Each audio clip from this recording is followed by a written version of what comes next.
Hey, it's Kyle here, and it's time for another Star Wars book review for me. And today I'll be reviewing Bloodline by Claudia Gray. This is a book in the new, I guess you could say, Disney Expanded Universe. So this book does not go along with the old Expanded Universe books that I normally review on here. But this is a part of the new books that Disney's putting out, and to even reflect that, which I'm glad they are continuing this tradition. They kind of lay out early in the book what their canon is. So the movies, TV shows, and the early books they've released. I'm glad they're continuing that tradition that the old Expanded Universe books did when they listed that out, because I always found that very helpful, especially if somebody new into the Star Wars book world.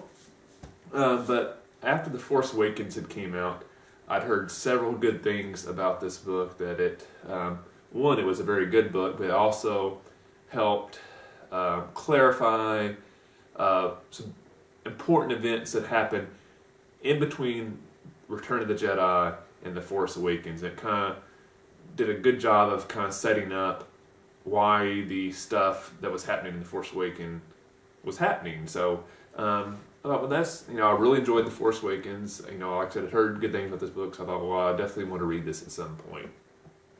And earlier this year, I kind of decided I really wanted to try to read this before Rogue One came out, even though I knew this book obviously has nothing to do with Rogue One since it's set way after the events of Rogue One.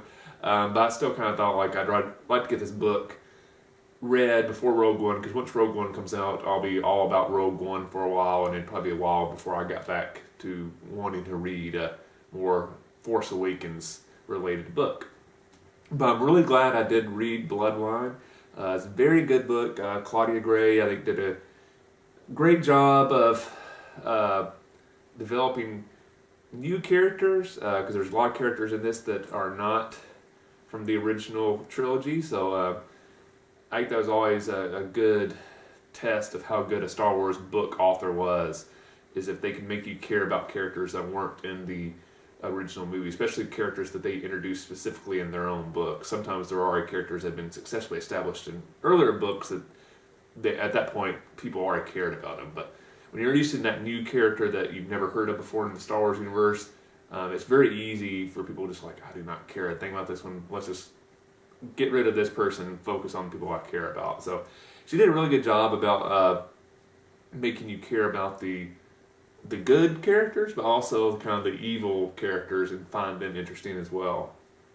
Also, I kind of enjoyed this aspect of the book that is very heavily focused on Leia. Very few of the books, in my opinion, at least off the top of my head, tended to focus on Leia as the central character, especially in the old Expanded Universe. Usually it was focused on Luke or some of the kids of the main characters, and Leia was always in them, but I always felt like she was kind of the secondary character. The plot usually did not completely revolve around Leia. This is completely Leia's show, and it really kind of does the job of explaining how Leia got to the point she was in The Force Awakens. This book takes care of that. I don't really want to get into too much of the details of the plot, because I think it kind of ruins some elements of it, but the basic idea is Leia is in the Senate of the New Republic.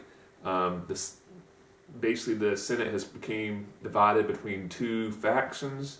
One faction, which Leia belongs to, favors more local control for the planets and not necessarily a strong central government, and the other faction favors a very strong central government with very little independence for the planets that are members. And the Senate's basically deadlocked at this point. Very much, mirrors what's happening today in America, where Congress is divided very evenly between two parties, and there's kind of a deadlock. And Leia is getting insanely frustrated by this, and is actually thinking of retiring from the Senate because of this. But then this new report arrives to the Senate that there's a mysterious crime cartel that is starting to arise to rival the power of the old Hutt cartels. This really piques Leia's interest, and she kind of decides to take this mission on as her last duty before she quits the Senate. And that's where the story begins, and it begins to unravel a mystery that leads to The Force Awakens. So I'd really recommend this book if you enjoyed The Force Awakens, but you kind of wanted to learn some more stuff about, like, how did we get to this point from The Return of the Jedi. Certainly read this. If you enjoy Leia as a character, if she's like one of your favorite characters, read this book. The author does an excellent job with Leia in this one. If you just enjoy sci-fi and Star Wars in general, and you're into Star Wars books, I would tell you this one's a worth a read.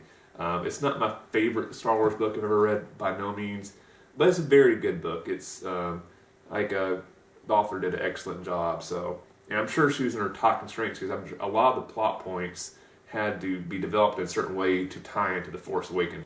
So I strongly recommend Bloodline by Claudia Gray. I think it is a very good Star Wars book. I'm still not going to read Star Wars books as often now on the new Disney side of books as I did with the old Expanded Universe. But every once in a while, if I hear something good about a book, I'll probably will. So it wouldn't surprise me if I try to read maybe 1 or 2 Star Wars books a year. Now the new books we're used to, my guys, probably doing 4 to 6 books a year. So anyway, Bloodline by Claudia Gray gets my approval. See you next time. Be sure to like, comment, subscribe, all that sort of good stuff.